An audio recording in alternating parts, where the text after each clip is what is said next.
There's been some talk about possibly Joshua using Jake Paul as a tune-up to fight you. What are your thoughts on that? I don't know about tune-up. I think Jake Paul knocks him out. Seriously? Yeah. Well, by the sounds of it, there's 50 million reasons why Anthony Joshua's taking this fight. In my head, I never, ever thought this fight would happen. Why?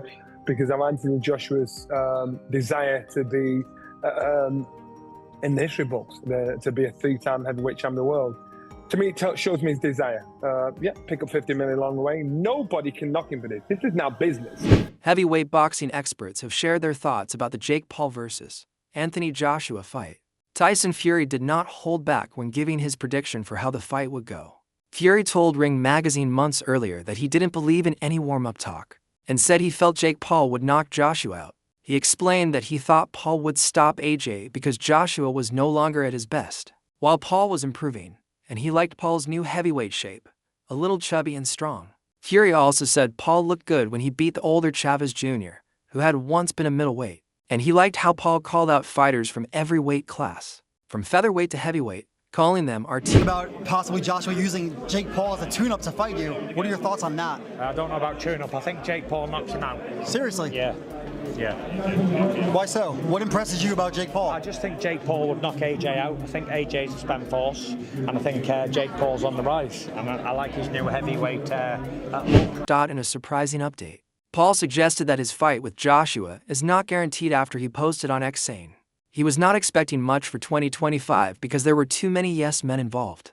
Joshua's last bout was a tough knockout loss to Daniel Dubois at Wembley in 2024, and his long break from the ring has pushed him out of the heavyweight rankings. After Paul's scheduled fight with Gervonta Davis was cancelled this weekend, the Ring's Mike Coppinger reported that Paul and two-time heavyweight champion Anthony Joshua were now close to finishing a deal for a Netflix fight on Friday, December 19th.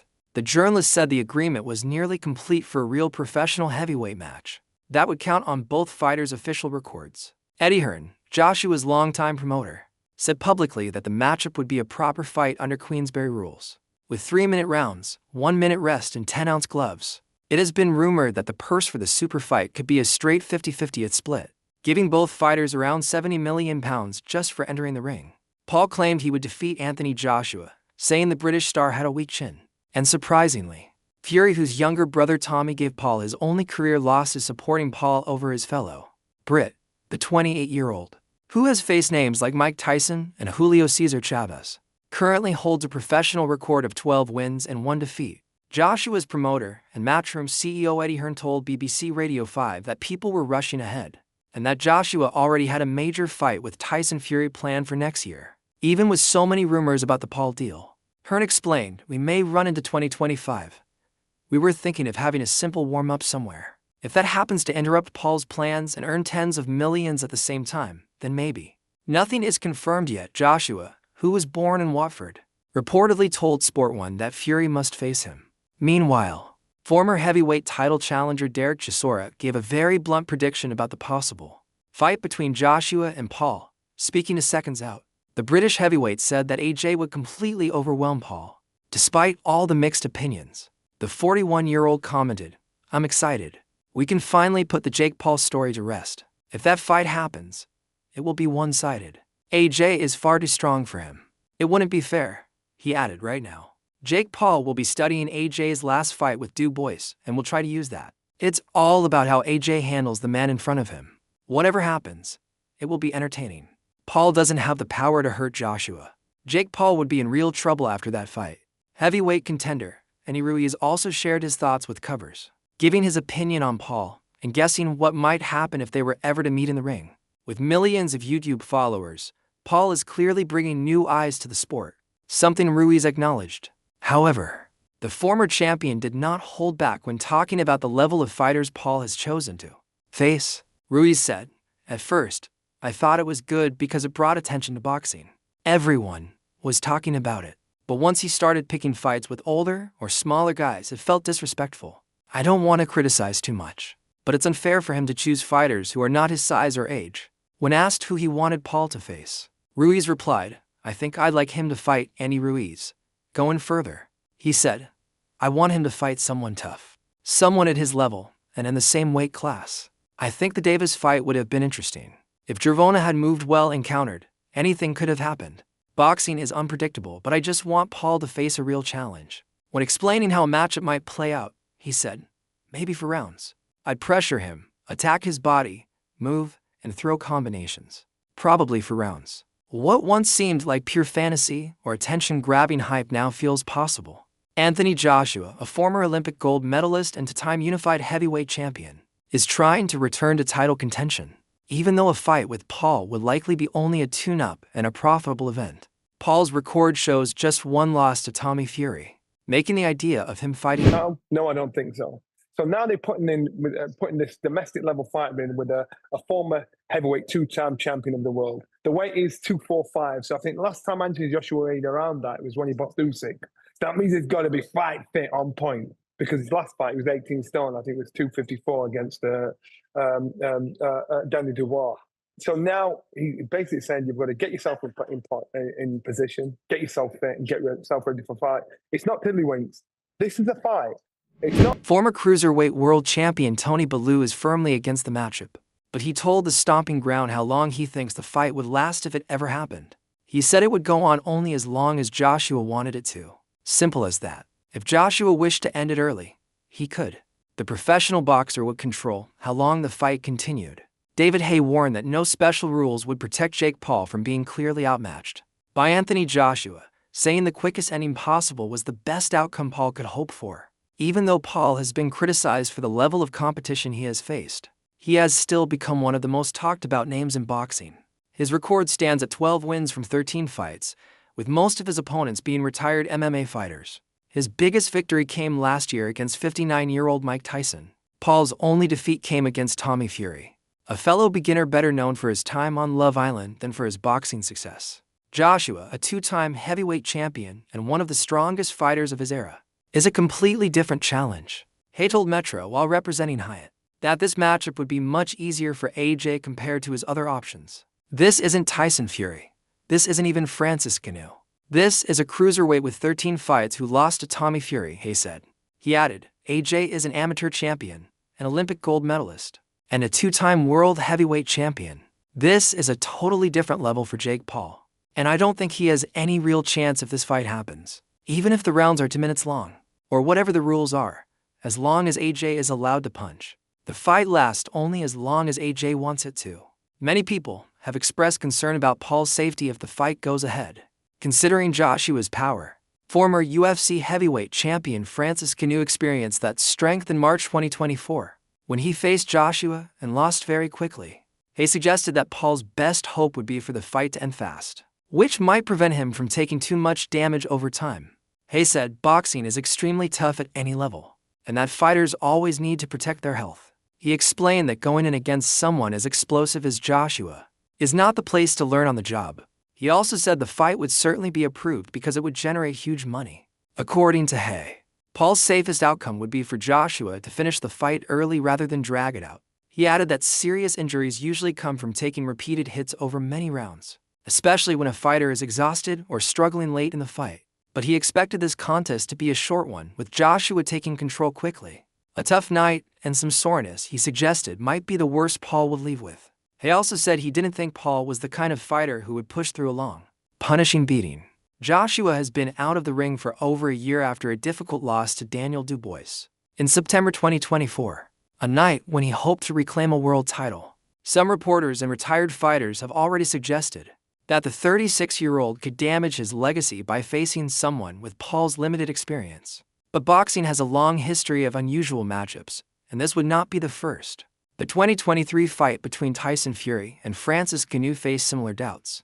Hay said nothing would harm Joshua's legacy. In fact, it could raise his profile if he won the fight in one round. No one would judge his past accomplishments, and he would also be the fighter who beat Jake Paul. Hay said fans shouldn't criticize Joshua for taking such an opportunity. Many were shocked by the announcement of the fight, because few expected Paul to challenge such a large and high-level opponent, especially while preparing for a bout with Davis. While Davis and Joshua both have strong reputations in boxing, Joshua is about a foot taller than Davis and nearly 100 pounds heavier. Since Paul planned to face Joshua in under 2 months, he would need a very different game plan. Despite Paul's recent comments suggesting a December fight might be unlikely, Signs still point toward the two meeting, possibly in January. With December still not completely ruled out, Dana White, the UFC president, has been one of Jake Paul's biggest critics, and they have traded public jabs for years. That's why White's recent remarks about a possible Paul versus Joshua fight, made after UFC 322 on November 15th, were so interesting. White said at the press conference that the matchup was a bad idea, repeating it was a bad idea, but admitted that many people would watch it. When asked if he would watch, he said yes, explaining that fans knew exactly what they were tuning in for, and that he believed they would finally see what they had been expecting. White clearly believes Joshua would dominate Paul, and he seems eager to fight that's reportedly being worked on for December 19th in Miami. Did I see the fight being worked on December 19th in Miami? Yeah. No. Do you know which fight I'm talking about? No. Fair enough. Oh, Jesus. That's a fucking bad idea. That's a bad idea. But let me tell you what. A lot of people will watch that one. Will you watch it? Sure. You know what everybody's tuning in for on that one. I think everybody's going to get what they... The apparent mismatch, first asked for by Logan Paul's younger brother back in March, has already drawn criticism from many fans. Jake Paul aimed to fight a champ with a weak chin after Canelo Alvarez turned him down. The 28-year-old former Disney star said on his now-closed podcast, "I know my boundaries." He added, "I want to fight Anthony Joshua because I know I'll beat him. He doesn't have a chin, he has no skill, and he's stiff. I love you, Anthony, we're friends, but I want to fight you." Instead of fighting Joshua, Paul first chose a very different challenge, facing Gervonta Davis, a 5'5" lightweight, nearly 100 pounds lighter than the tall British star. But that fight, scheduled for November 14th, was abruptly cancelled. After Davis was sued, Paul's promoters called off the bout following an investigation. Most Valuable Promotions and Netflix then announced that the Davis fight was off, though Paul is still expected to headline a big event for Netflix in 2025. Their CEO, Nikisa Badarian, said the plan now was for Paul to fight Joshua instead. Paul seems to be channeling a style similar to Muhammad Ali, posting a screenshot of one of Ali's speeches with lines like, "All of you chumps are going to bow when I whoop him. The man's in trouble. I'm going to show you how great I am." The upcoming fight is expected to run 8 rounds of 3 minutes each, with both fighters using 10 Oz gloves. The outcome will count on both their pro records. Now, Paul has officially confirmed one of the wildest matchups in recent boxing. He'll face Anthony Joshua in a pro heavyweight fight streaming on Netflix on Friday, December 19th. Paul announced the deal on X, and followed with promotional posts saying the first press conference will be November 21st. "Yes, it's real." He also tweeted, "From Deji to Joshua, sup. The fight is set to be a properly sanctioned professional heavyweight bout, not an exhibition, in Miami. It's already getting huge attention because it represents a massive step up for Paul and could be a big money, high-profile match for Joshua. How it goes will depend on negotiations, their fighting weight, fight rules, and training preparation. On one side, Paul is chasing legitimacy and a defining win. On the other, Joshua is taking a high-stakes, high-pay bout with more to lose than to gain in reputation. Boxing fans now wonder if this will be a legendary night or a risky mismatch. Expect the build-up to heat up with the press conference on November 21st, and all eyes on the December 19th Netflix broadcast, possibly one of the year's most talked-about sports events. Because Joshua must weigh no more than 245 pounds for the fight. There's already a size cap even though his recent fights had him well above that. His last recorded weight was significantly higher. Joshua responded defiantly, saying, "Jake or anyone can get this work. No mercy. I took some time off. I'm coming back with a mega show. It's a big opportunity for me. Whether you like it or not, I'm here to make big numbers, have huge fights, and break records while staying calm and composed." Paul fired back, "This isn't an AI simulation. This is Judgment Day. A real pro heavyweight fight against a top world champ in his prime. If I beat Anthony Joshua, all doubts vanish and no one can stop me from fighting for a world title." He added, "To my haters, this is what you asked for." To the people of the UK, sorry, Joshua stoked the drama on X by posting he's local men, along with a link to tickets he says will go on pre-sale from November 21st, with general sale opening the next day. That message shows how fast the fight went from rumor to big-ticket event. Fans can now buy seats for what is shaping up to be a polarizing night in Miami on December 19th. Eddie Hearn, chairman of Matchroom Sport, added a warning about what's at stake, saying to be careful what you wish for. He admitted he admired Paul's confidence, but said Paul might learn the hard way. Hearn painted the fight as both a major commercial draw and a potentially uneven sporting contest. Combined, Joshua's ticket push and Hearn's blunt warning have shaped the public story. This isn't just a typical crossover fight. It's being sold as a full-on heavyweight showdown, with real risks for Paul's credibility and bigger consequences for Joshua's reputation. As press conferences and ticket sales start November 21st, the fight will be about more than just boxing. It will be about image, stakes, and whether Paul's bravado can survive a true title-level test. Paul has built his record mostly by defeating fighters who are well past their prime: boxers, journeymen, and old mixed martial artists. In his two most recent wins, he outpointed Julio Cesar Chavez Jr. in June and Mike Tyson last year. In February 2023, his sole loss came by split decision against Tommy Fury.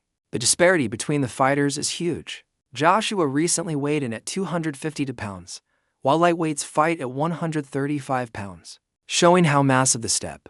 Thoughts on it is that Jake Paul's had a lot of accusations over the years for a guy who's had no amateur fights. What's he had, about 10 or 12 fights? I'm not sure what he's had. And, you know, you look at the opposition he's had and people saying, when's he going to fight somebody? He stepped up. He's stepping up to a two-time world champion, a genuine heavyweight, a proper heavyweight champion, and an active fighter.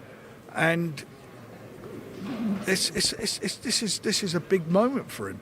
And you've got to take your hat off to him for that. As regarding AJ, I'm sure AJ's wants a fight back after that, that unbelievable loss he had against Daniel Dubois, which is quite an emphatic loss. He wants to come back, get himself, dip his toe in the water. He's going to get paid a lot of money for this. This fight's going to generate a lot of money because for me, it's a fighter. Jake Paul's going to be a massive underdog against a big favourite, a big odds-on favourite. Can he do it or not? This is a car crash, and people will watch it because that's what people do. Nikiza Badarian, CEO of Jake Paul's most valuable promotions, responded to critics, saying the idea of a Paul versus Joshua fight, once laughed off earlier this year, is now real. Badarian explained that after a previous fight fell through, MVP and Netflix quickly arranged what could become one of the biggest fights ever. He said, "Everyone laughed when Jake Paul said in March he wanted to fight AJ in 2026. But plans changed, and in under 2 weeks, MVP and Netflix made one of the biggest fights of all time. Now, Jake Paul is stepping up to face one of the toughest boxers in the world." Badarian added, "Joshua has every advantage in this fight except one: Jake Paul's confidence. If anyone can surprise the world, it's him." This is a global clash between two of boxing's most recognizable figures: Jake, the face of boxing's new era, and Joshua, the king of UK boxing. Together, statements from Badarian, Joshua, and promoter Eddie Hearn set the stage for the fight. Paul is promoting the spectacle and potential upset, while Joshua is using the fight to make a statement on his comeback. Promoters are working to turn it into one of the year's most watched and debated boxing events. The fight will be a sanctioned professional heavyweight bout, not an exhibition. This means the result will count on both fighters' official pro records. It will follow Queensberry rules, with 8 rounds of 3 minutes each and 10 Oz gloves, shorter than a world title fight, but standard for a high-profile non-title main event. A key detail: Anthony Joshua will have a weight limit of 245 pounds. This cap is meant to make the two fighters closer in size, as Joshua has recently fought heavier. On paper, the mismatch is clear. Joshua is the far more experienced fighter, a former two-time unified world champion, while Paul is a rising star whose record is shorter, but heavily promoted. Promoters and Paul's team stress that this is a legitimate professional fight, not a TV exhibition, because it counts on official records. A decisive result, especially a knockout, could have major consequences for Paul's credibility and future fights. Conversely, if Paul wins, it would instantly change his standing in heavyweight boxing. Meanwhile, Tommy Fury has criticized the matchup. Jake Paul. Excuse my French, what the fuck is Anthony Joshua going to do to Jake Paul? I think my dad said that AJ could beat him with his prick, and I completely will back that up. Even if AJ had a broken arm in there, it still wouldn't go past a minute. To be quite honest with you, and as a safety aspect, there's no way that fight can go ahead. At the end of the day, my God, how good does it make me look? He gets beat by Jake Paul. Well, that automatically makes me 2-time heavyweight champion of the world, doesn't it? There's no proper way. I've got to laugh about it. How are we even talking about this? He got his nut boxed off by me a little over 2 years ago, and now all of a sudden he's talking about fighting Anthony Joshua. It's like, come on. Like, you can't be serious. You can't beat me. I'm not Anthony Joshua, am I?